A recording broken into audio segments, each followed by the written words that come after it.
My family is originally from Oklahoma. That is where back in the 1930s, almost 100 years ago, they had what they called a dust bowl. That's when it didn't rain for a long time and everything just kind of dried up and turned to dust. Well, it was a bad time for everybody. Grandpa was out of work. They had two little babies to feed, and my grandma had to take in sewing so that she could earn some money to feed those babies. That was my mama, who was about 3 years old, and my Aunt Carlene, who had just been born.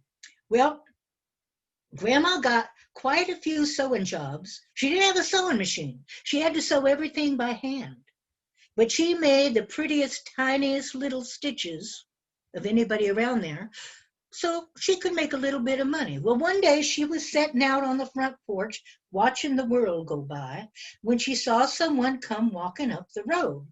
And it turned out to be Aunt Hattie. And Aunt Hattie had this bundle of pretty yellow material under her arm, and she wanted my grandma to make her a Sunday go-to-meeting dress. Well, Grandma was right happy to do it because she knew that Aunt Hattie still had some money left. So she took that material into the house and laid it out on the table and started cutting it out into the shape of a dress. And as she was doing that, she and Aunt Hattie was standing around gossiping like they do when they get together sometimes. Aunt Hattie was telling Grandma about the strange goings on down to the graveyard.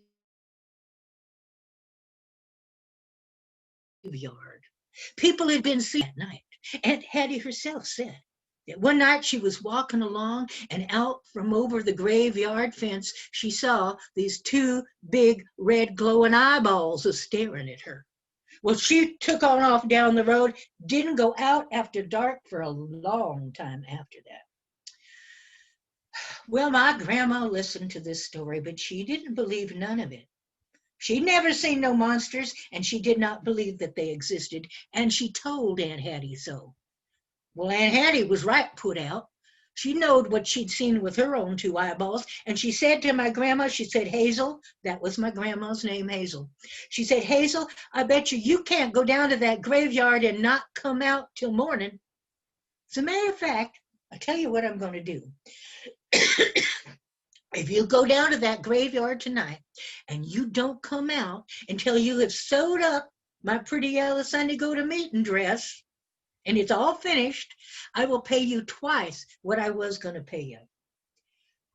That was the kind of offer Grandma could not rightly refuse. So she bundled up that pretty yellow material along with needles and thread and scissors and a candle so that she could see what she was sewing. And she went on off down to the graveyard, found herself a nice headstone to lean up against, sat down, and commenced to sewing. Well, nothing happened.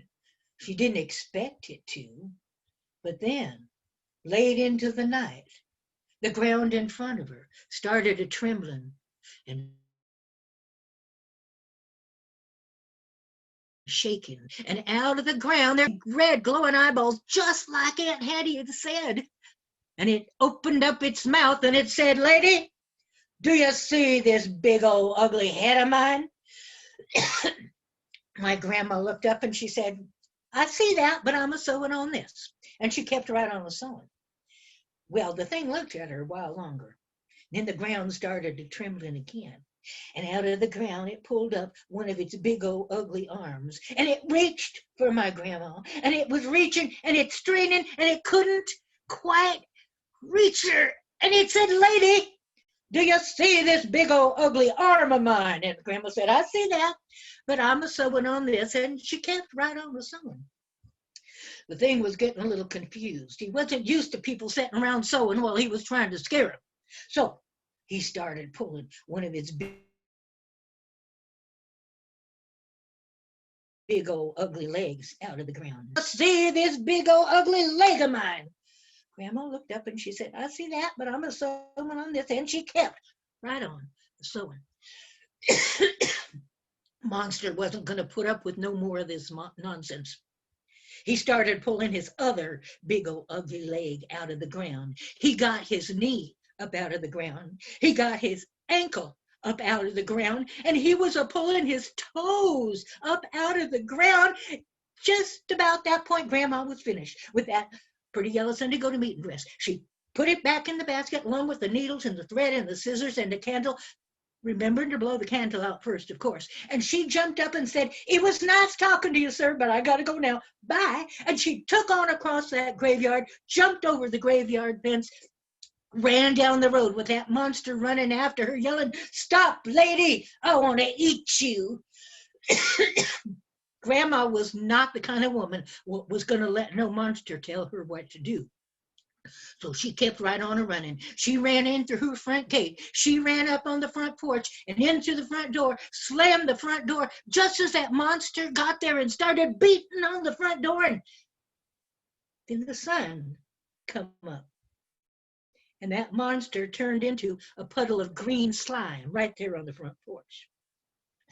Well, later that morning, while Grandma was out mopping up the green slime, Aunt Hattie came by, and she saw that pretty yellow Sunday go-to-meeting dress, thought it was the most beautiful thing she'd ever seen in her whole life, and she was right happy to pay Grandma twice what she had been going to pay her. But she never even noticed that some of those tiny little stitches were a little bit longer than some of the others were. And that's a true story. My grandma wouldn't lie to me, would she?